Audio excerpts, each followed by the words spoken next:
The paradigm in Recruiting Duty is the applicant tells you what he wants, and the applicant gets what he wants.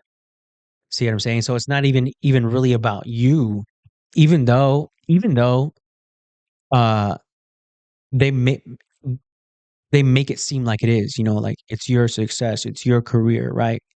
But it's not really even about that. Your success and your career are the byproduct of how well you can serve others. And that is the like that is the reason why you are frustrated. That is the reason why you're burning out, because you're applying the skill set. The mindset behind the skill set that's being applied isn't the right. Um, it's not the right software. Is really what I'm trying to get at, right? You have the wrong software installed, and so the hardware isn't doing what it's intended for. So if you're on the streets right now and you're asking yourself this question, how do I handle the pressure that I'm feeling right now? I'll say that's something you've probably asked yourself subconsciously, probably every day. And on a conscious level, you feel it. And it's a pressure that you may have not been anticipating. I think uh, a lot of times when we come out on recruiting duty and we're brand new, we're full of excitement. And we may have heard some things about recruiting duty that, we call them the horror stories. But we don't really know the full extent of what that actually meant until we're in it, right? And I just want to say that I understand that. I understand that perspective. I understand the pressure. I understand the emotions of frustration that come from that. I understand wanting to achieve results and not seeing a clear way through. And today I want to talk to you guys about that. I want to talk to you guys about how to handle the pressure when you're out on recruiting duty, because the pressure really comes from, I believe it comes from multiple different places, right? It comes from the top, from the command group, from the mission. It comes from your peers, right? Um, but it also comes from an internal place of wanting to succeed. Mm. And I'll say that either any one of those, um, you feel any one of those at any given point in time while you're on recruiting duty, and sometimes you feel them all at the same time, especially if you're not able to find success as quickly as you wanted to.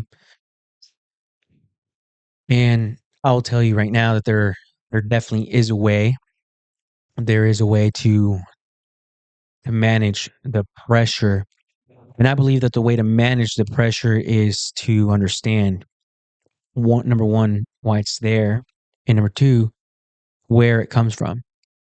Um, Number three, I would say, is understanding why it's there, where it comes from, but also how to relieve it. And I think that how to relieve it piece, that's going to be one of the most, I think, one of the most one of the most valuable things that you're going to get from this video. But first, let's talk about what it is, right? What really is that pressure that you're feeling, and why is it there? Okay. So, I believe that I believe that recruiters are, when you first get to the streets, you're under equipped. Okay. And I don't mean under equipped just in skill set. I mean you're under equipped in the form of mindset.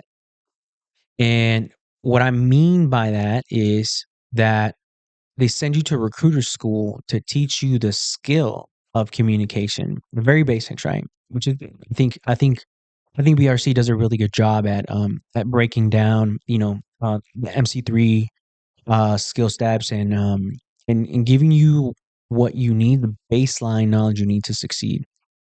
and then obviously it's up to you to develop that, right? It's like any other MOS school that you've ever been to before. But they don't do a good job at teaching you the mindset behind um, recruiting.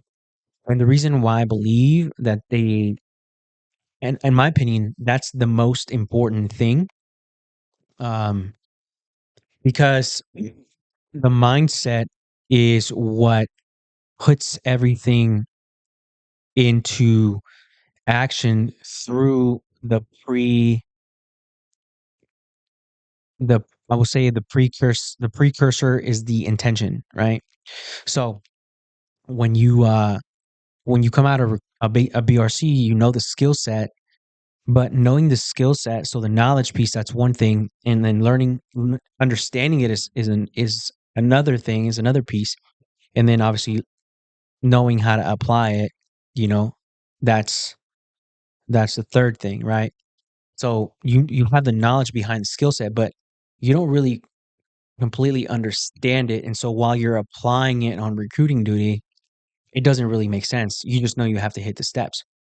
Um, and so I believe that the main thing that you as an individual Marine should focus on when you're on recruiting duty is learning how to make that mindset shift, right? Because when you're on recruiting duty, you have to operate off of a completely different paradigm than you did when you were in the fleet. Why? Because the fleet dictates the paradigm, right? The Marine Corps has its own paradigm that it operates from. In if you've been on recruiting duty for a little while, you understand that recruiting duty is totally different, right? We call it a different beast. Well, that's because um, that's because we don't know what the paradigm is yet, right? We have to establish that ourselves. But if we transition into recruiting duty with the fleet paradigm, with the fleet mindset, and we don't transition ourselves uh into the recruiting mindset, which is really I believe that the mindset on recruiting duty is a mindset of ministry. And I mean that if you know what the definition of ministry is, the definition of ministry is serving God through serving people. That's the mindset that makes you a successful recruiter, because the skill set of MC3 is consultative selling, right? And consultative selling means, you know, helping people achieve the desired result that they want, not the desired result that you want. And the fleet paradigm is operates off of getting the desired result that you want. Why? Because that's the way that the hierarchy works, the structure, right? The rank structure. The sergeant tells a corporal what to do, and the sergeant gets what he wants, right? The staff sergeant tells the sergeant what to do, and the staff sergeant gets what he wants. That's the paradigm. See, the paradigm in recruiting duty is the applicant tells you what he wants, and the applicant gets what he wants. See what I'm saying? So it's not even really about you, even though uh they make they make it seem like it is, like it's your success, it's your career, right? But it's not really even about that. Your success and your career are the byproduct of how well you can serve others. And that is the like that is the reason why you are frustrated. That is the reason why you're burning out, because you're applying the skill set, the mindset behind the skill set that's being applied isn't the right um it's not the right software is really what I'm trying to get at, right? You have the wrong software installed, and so the hardware isn't doing what it's intended for. So one of the main things that you have to understand is, number one, your mindset has to shift. Okay. Once you understand and you assimilate that fact, then you can start to look for the ways in which it has to shift, right? Because if it's no longer about you, and if it's about everybody else, then there's no longer a pressure for you to succeed. Does that make sense? There's but there is an expectation that you have to help other people succeed. And that right there leaves I guess you could say, that internal pressure, because I believe that Marines, we're not really good at failing. You know, we have the Marine Corps has a zero failure mentality in the fleet. That's how it works. I mean, you think about it, like that's how you're trained from the ground up, the boot camp and everything like that. So Um, so we have a zero failure mentality. So when you come out to the fleet and you start to fail, or I'm sorry, when you come out on the streets and you start to fail, because you do fail. I mean, you don't fail, right? You take a lot of L's. Um, you get more no's and yeses. But those L's are lessons, not losses. But we don't really see it like that, right? As Marines, we see failure as like, man, I need to do better. I need to do better. And I would say that that's partially true. You need to do better, but you don't need to do better for you. You need to do better for other people. And I think that's just having that mindset shift of, okay, I'm here to serve other people, and through servitude, that's going to dictate my success. Okay, cool. That changes things, right? It gives you a different perspective, and because it gives you a different perspective, your position changes. And now you're not on the wrong side of pressure. You're on the right side of pressure. You see, now it's working with you, not against you. And I think that's one of the biggest things that recruiters have to realize is, hey, I'm here for the people.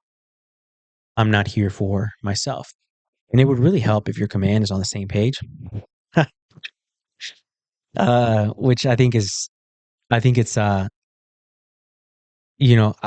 of the, I've been on recruiting duty for a little while, and I've worked for multiple different RSs, and I believe that the RSs that understand this principle, the principle of servitude, are one of the RSs that develop their recruiters the most, and that's why they're the most successful because see this paradigm of the ministry, right, paradigm shift, uh, it's like it's a trickle down.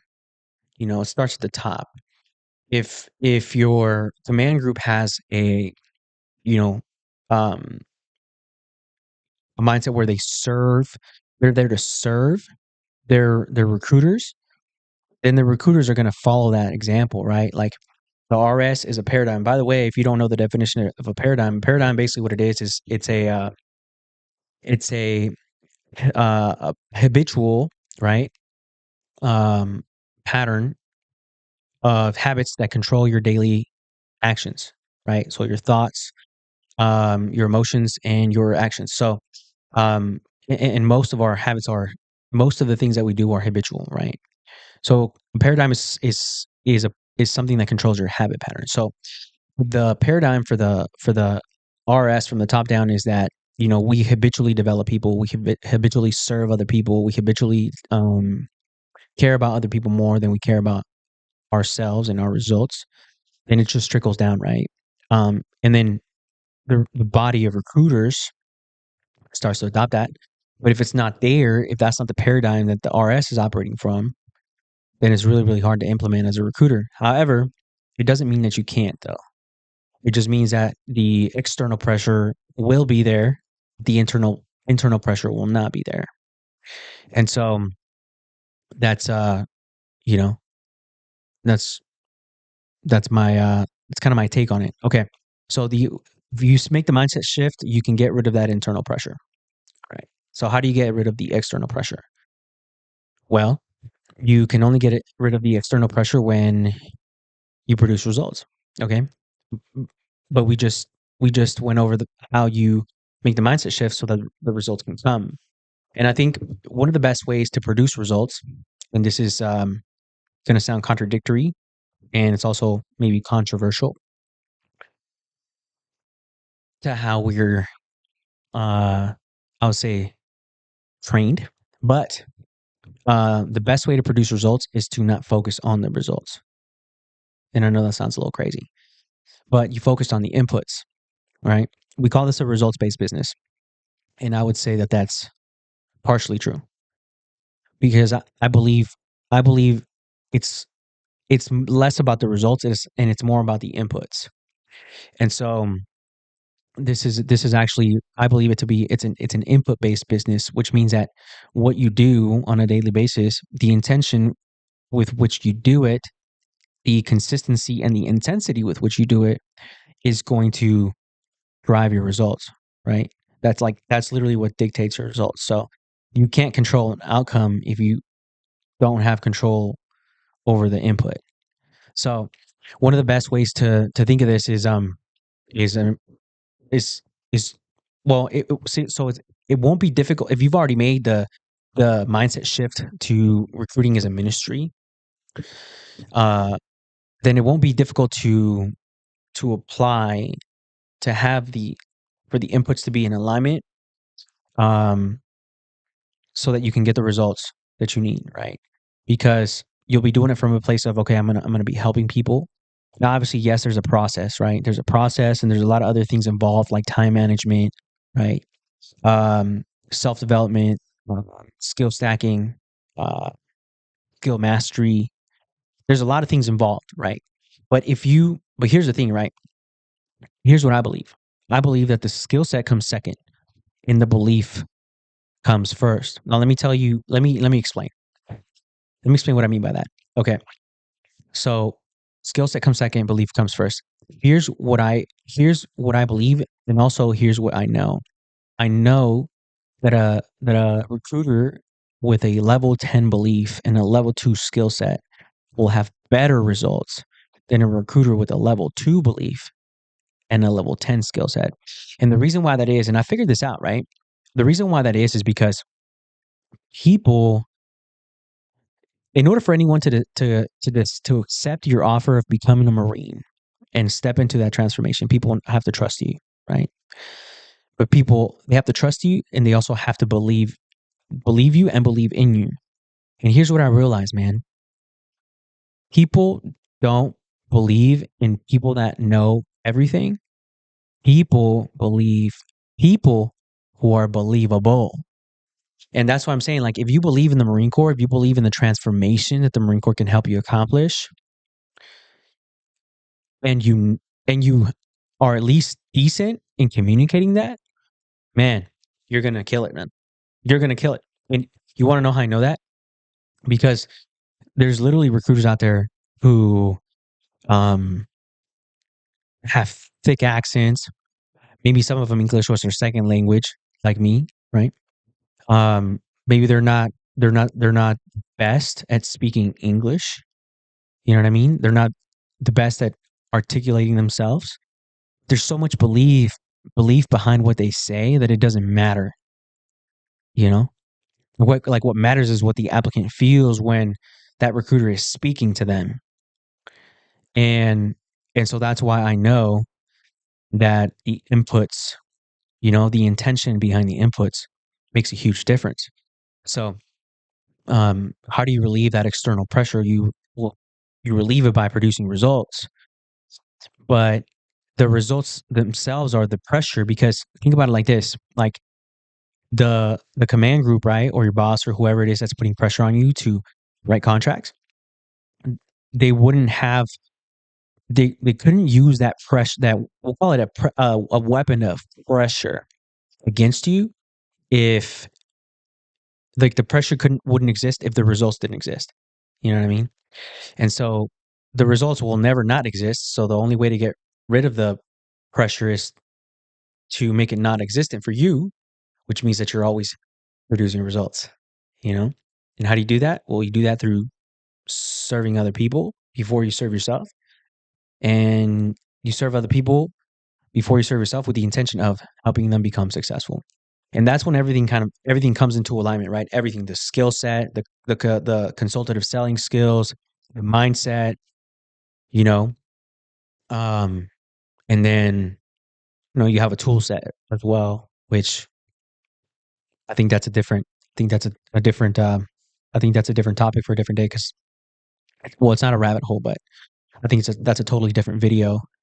Because I believe there's a lot of tools that we have at our disposal as recruiters to leverage, to multiply our results, and to leverage, um, so that we can buy back our time. But that's a different. I think that's a different video. Anyways, we're talking about pressure. Yeah. So, and then you know what really goes into that is, making sure that your mind is right, making sure that your emotions are where they need to be. So mindset, heart set, and then making sure that your body is, um, able. You know what I mean? Because recruiting duty is it's a very unique sales environment. Is what I realized. Being involved in other sales environments like real estate and solar, I realized that we ask the Marine Corps asks um, a lot from recruiters because recruiters are the appointment setters. They're the product presentation. They're the closers. They're the transaction coordinators, and they're the people that deliver the product. So essentially, I think a lot of people don't realize this, but as a recruiter, you're an entrepreneur. you're, you know, but you're a Marine Corps. You're an affiliate. You're a Marine Corps affiliate.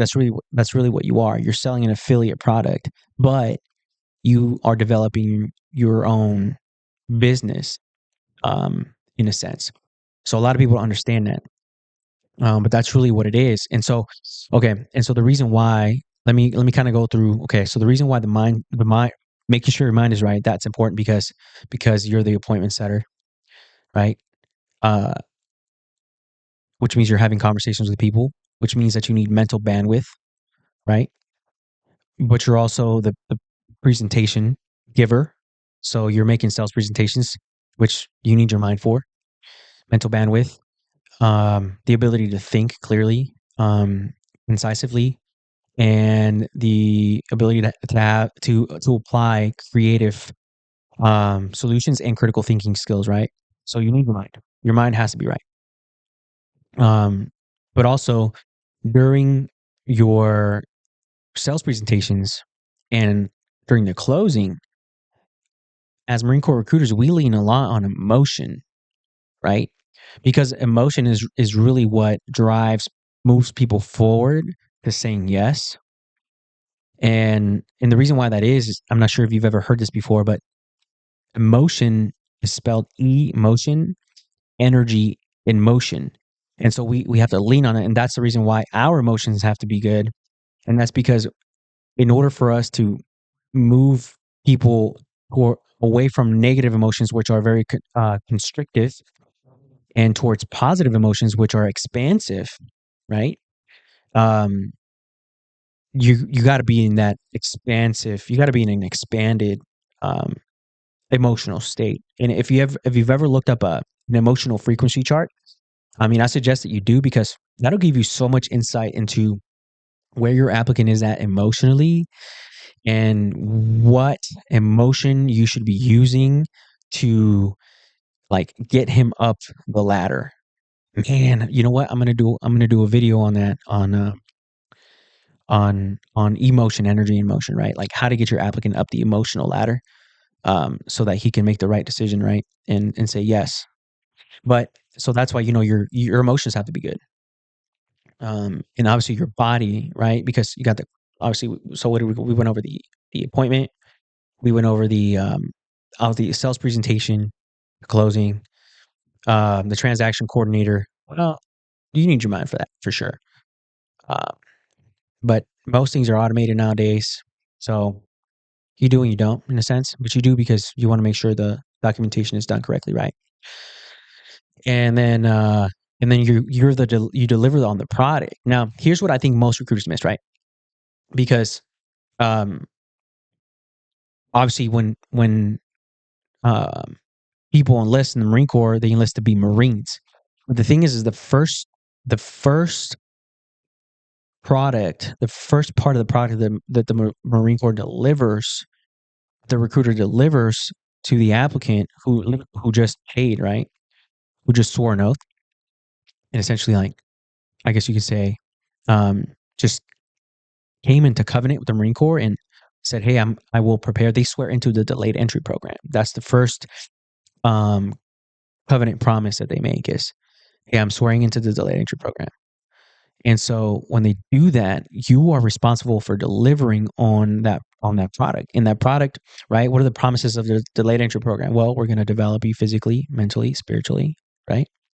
And so because you're the one delivering the product, you know, your body has to be good. You have to be good at PT because, you know, I mean, if you look like a busted can of biscuits and you can't run and you can't do pull-ups and you don't know how to work yourself out, you're not going to know how to how to work your pulleys out, and then you are not going to be able to deliver on the promises that you made, and that's when, you know, um, when the trust starts to erode. You know, like, I think this guy was kind of lying to me because he said I was going to get fit, but how can I get fit?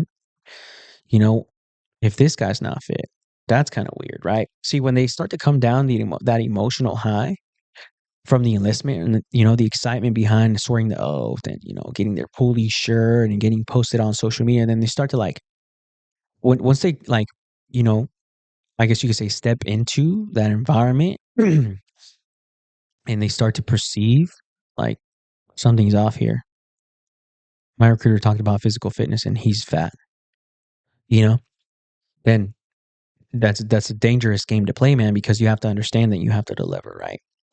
And obviously helping people deliver I'm sorry, develop mentally, right? Become mentally stronger and become emotionally, spiritually stronger. Well, that's something that you won't know how to do unless you know how to do it for yourself. So, a lot of this stuff, man, a lot of the success on recruiting duty is going to come from your ability to develop yourself.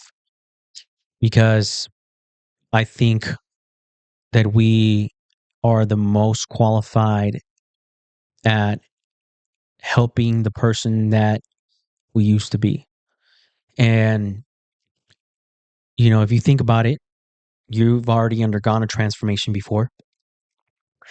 And that's because you just made a decision to step into the Marine Corps experience, and then you through 3 months of boot camp.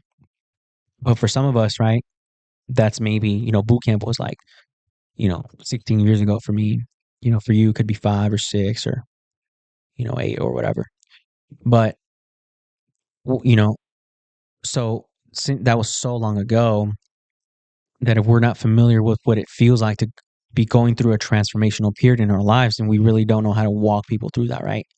So one of the best things you could do in order to uh, to be successful at that is, I believe, is reflect on your experience, on things that you went through when you're going through boot camp.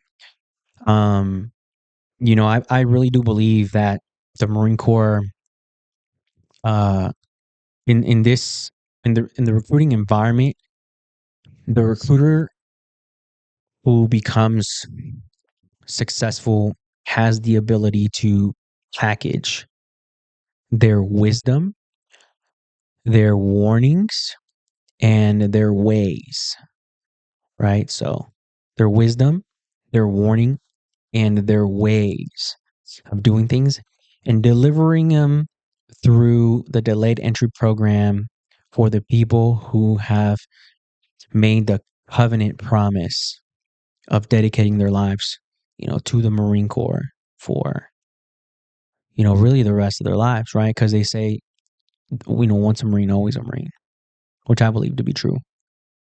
But that's why it's a covenant and not a contract.